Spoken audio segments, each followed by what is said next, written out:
Qazaya Bingöl Solhan'da talebe İmam Xatib Benati Xude Emberi Avendişi Kur'an-ı Kerim ve ezan vendiş fırıştı. Emberi de talebi ekibi muvaffak yani xeladiya.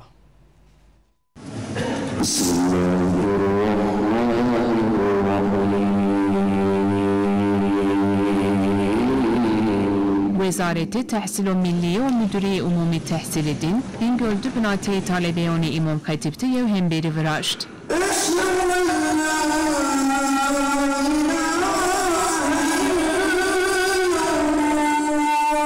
Hemberi enasar bir doğra dıyına viraziyana. O talebeyu kısmoni ve endişi Kur'an-ı Kerim ve azonda hemberi keni.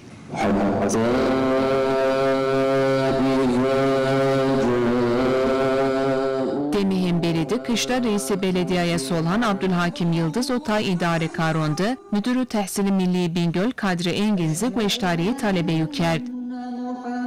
Hemşire din yarışma programı, Kur'an-ı Kerim yarışması, azan okuma yarışması, hafızlık yarışması. Mapar ön yarışma var çocuk kerdip, hemşire sanatında ön yarışma okumak kerdi. Mavazin hem milletime Kur'an biznez ve Kur'an buzun ve etrafı Kur'an'ı biyerice. Yarışmada Zerrinmez Piyer birinci komemorteyse katılmış yarışma birse tarafından Piyer birinci kabul ki. Hemvelati ki Güeştari'ye Kur'an-ı Kerim ve Azzunker pevengi hemvelati zaf keyf ve eşbiye.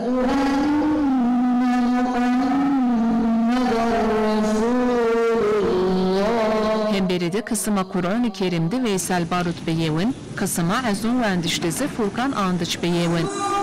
Talebeyi ki koti derece helat diyayının.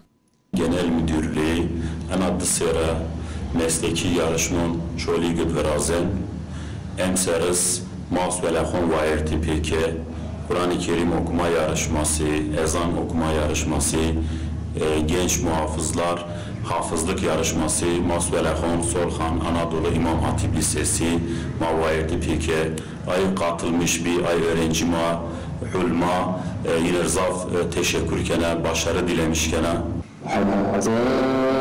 Paviyeno talebeyi ki itiyadı bir muvaffak mıntıkadı Bingöl temsil bikeri.